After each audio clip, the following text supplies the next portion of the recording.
चलो वृंदावन चलते हैं। एक्चुअली में गए तो दिल्ली थे किसी शादी में, लेकिन वहीं से भगवान का बुलावा आ गया तो वृंदावन चले गए। और सबसे पहले बरसाना गए तो वृंदावन में क्या क्या किया वो सब आपके साथ में मैं शेयर करूंगी। हरे कृष्ण डियर डिवोटीज, कैसे हैं आप सभी? मुझे आशा है कि आप सब बहुत अच्छे होंगे और श्री श्री राधा माधव की कृपा आप सभी पर हमेशा हमेशा बनी रहे। तो वृंदावन जाने के बाद में हम सबसे पहले जो है बरसाना आ चुके हैं और श्रीमती राधा रानी के दर्शन किए। यहाँ पर कीर्तन हो रहा था तो वो सुना, थोड़ा बहुत सबने जो है नाचा और आनंद लिया। और हमें बहुत ज़्यादा आनंद यहाँ पर आकर आया। एक भक्त जो होता है या फिर एक जो है कृष्ण दास या श्रीमती राधा रानी की दासी, उनको केवल उनके दर्शन करके ही जो प्रसन्नता मिलती है वो किसी और चीज़ में नहीं मिल सकती है। तो आप देख सकते हैं मैं बहुत ज़्यादा खुश हूँ, बहुत बहुत ज़्यादा खुश हूँ। इसका अंदाज़ा शायद आप लगा पाएंगे या नहीं लगा पाएंगे, लेकिन बहुत ज़्यादा खुश हूँ। फिर हम सब जो है मानसी गंगा आ गए थे, क्योंकि यहाँ से हमें परिक्रमा लगानी थी। और क्योंकि आप देख सकते हैं मेरे पैर में तो तकलीफ़ रहती है और मेरे साथ में भी जो थे वो भी ऐसे ही थे, वो भी उनकी भी किसी न किसी वजह से तबीयत ठीक नहीं थी, किसी को पैर में तकलीफ़ थी, तो वो भी नहीं लगा सकते। तो हम सब ने क्या किया कि एक रिक्शा किया और उससे परिक्रमा हमने लगा ली। वैसे तो परिक्रमा का जो है आप अगर मानसिक रूप से भी लगाएं तो मानसिक परिक्रमा का भी बहुत महत्व होता है। ये मुझे आपको दिखाना था। ये आप देख रहे हैं, ये गोवर्धन की परिक्रमा के लिए ये जो लगा रहे हैं भक्त, ये वो परिक्रमा है। तो इसको क्या है कि ये पत्थर आप देख रहे हैं साइड में रखे हुए, तो ये जैसे कोई 21, 51, 108 जैसे जितनी चाहे परिक्रमा लगा सकते हैं। तो वो इस प्रकार से दंडवती परिक्रमा बोलते हैं। तो ये एक ही स्थान पर इन जितने इन्होंने पत्थर लिए हैं उतने पत्थरों से परिक्रमा लगाएंगे। और फिर जब ये पूरे पत्थर हो जाएंगे तब ये इस जो ये नीचे गद्दा डला हुआ है उसको आगे करेंगे और उसके बाद में फिर से उतनी ही परिक्रमा उसी एक स्थान पर लगाएंगे। तो इस परिक्रमा को लगाने में सालों लग जाते हैं और भक्त इस प्रकार से भी परिक्रमा लगाते हैं। तो ये वो मार्ग है जहाँ से परिक्रमा स्टार्ट करते हैं। तो बस हम थोड़ी देर के लिए यहाँ पर जो है बैठ गए थे आके, और ये जो मैंने देखा भक्त को तो मैंने सोचा आप सबके साथ में शेयर करूं। तो सबसे पहले हमें दंडवत प्रणाम करना चाहिए परिक्रमा लगाने से पहले, और धाम में भी जब जाते हैं तभी भी हमें दंडवत प्रणाम करना चाहिए धाम में उतरते ही। और धाम के प्रणाम मंत्र भी होते हैं, तो मंत्र नहीं आते कोई बात नहीं, पर कम से कम उन्हें प्रणाम कर लीजिए। तो वही हाल है जैसे भूखे पेट भजन ना होए गोपाला। ये तो एक हंसी वाली बात हो गई, लेकिन सोचा कि भूख लग रही है तो थोड़ा बहुत कुछ ना कुछ खा लें, क्योंकि बहुत टाइम हो गया था इसीलिए। तो मुझे बेडमी और ये सब्जी बहुत पसंद है, तो यहाँ पर बहुत अच्छी गरम गरम बेडमी और सब्जी थी। और वृंदावन में आप जो भी कुछ खाते हैं वो भगवान का प्रसाद ही होता है इस वृंदावन क्षेत्र में। इसीलिए आपने देखा होगा ना, मैंने पहले वीडियो दिखाया था अभी, तब वहाँ कुछ प्रभु जी खड़े थे मंदिर के, वो भी खा रहे थे। तो यहाँ आप जो भी ग्रहण करते हैं वो सब प्रसाद होता है। तो ऐसा नहीं है कि भगवान को भोग लगा के और उसके बाद में हम ग्रहण करेंगे। वो वृंदावन क्षेत्र में जो भी है वो सब प्रसाद है भगवान का, क्योंकि वो सब जो है इस भगवान के प्रसाद क्षेत्र में ही आता है।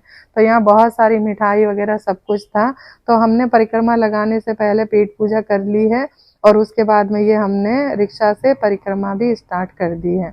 तो आप जैसे चाहे परिक्रमा लगा सकते हैं, दंडवती लगा सकते हैं, चल के लगा सकते हैं, और रिक्शे से भी लगा सकते हैं, मानसिक रूप से भी लगा सकते हैं, जैसी आपकी कंडीशन है उस हिसाब से। भगवान बहुत दयालु हैं और वो आपको आपकी जो है सेवा का अवश्य ही हर प्रकार से फल देते हैं, चाहे वो आप कैसे भी करें। और यहाँ पे जो है मैं आपको दिखा रही हूँ थोड़ी वृंदावन की गलियाँ, और ये परिक्रमा मार्ग है जहाँ पर हम जो है परिक्रमा करते हुए जा रहे हैं। आप भी दर्शन कर लीजिए।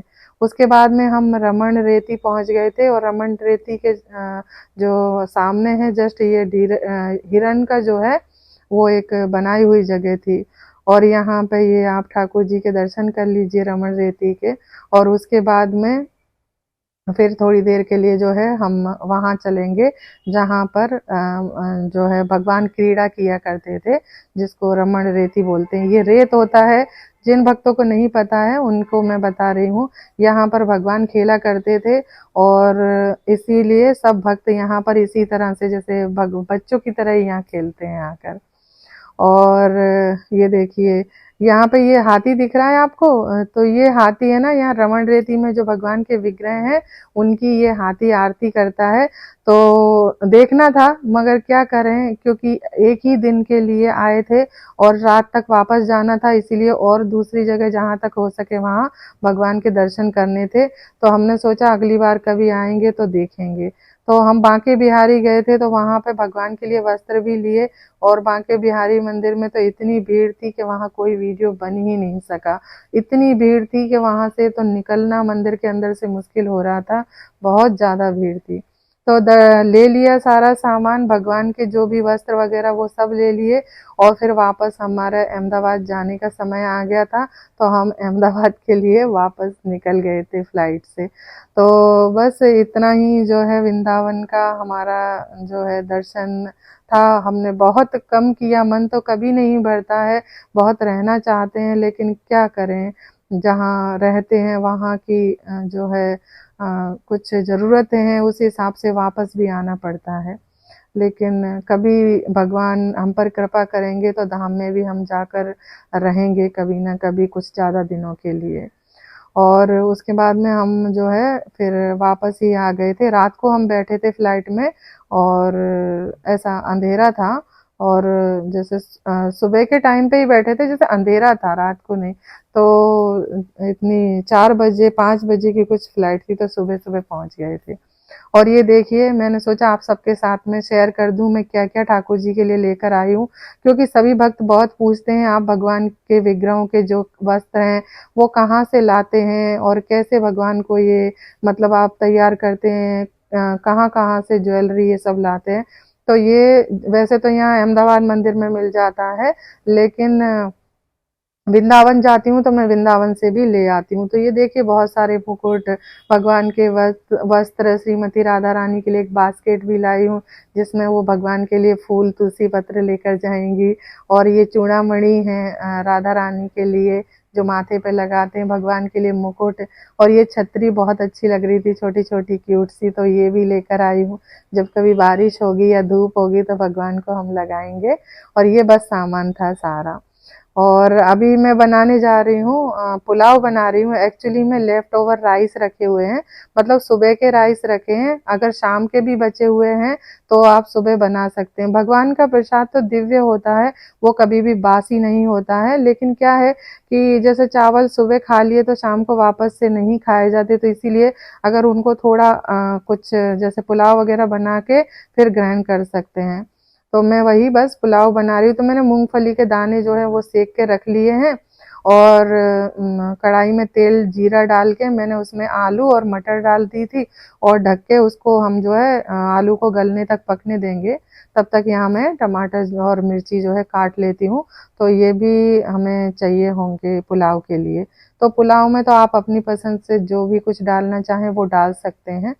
और प्रसाद को कभी भी जो है फेंकना नहीं है, उसको हमको कैसे भी गर्म करके या जो भी है इस तरीके से, मैं सिर्फ इसीलिए मैं बता रही हूँ ताकि आप सोचें कि अगर चावल ऐसे ठंडे हो जाए या कुछ ऐसा हो जाए चीज़ें, और उनको हम किस तरीके से खा सकते हैं। कई भक्त सवाल भी पूछते हैं क्या हम भोग को गर्म कर सकते हैं या नहीं कर सकते हैं, तो कोई दिक्कत नहीं है गर्म करने में।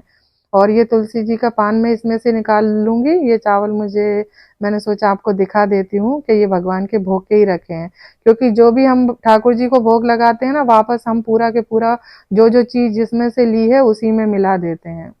तो यहाँ पे मैंने चावल डाल दिए हैं कढ़ाई में, टमाटर मिर्ची डाल दी थी और अच्छी तरह से देख लिए थे, आलू वगैरह भी सब गल गए थे। तो अभी सब मसाले भी डाल दूंगी। चावल डालने के बाद में हल्दी मिर्ची धनिया पाउडर, थोड़ा गरम मसाला डाला है और नमक डाल दिया है और काफ़ी सारा हरा धनिया डाल देंगे और अच्छी तरह से इसको मिला देंगे।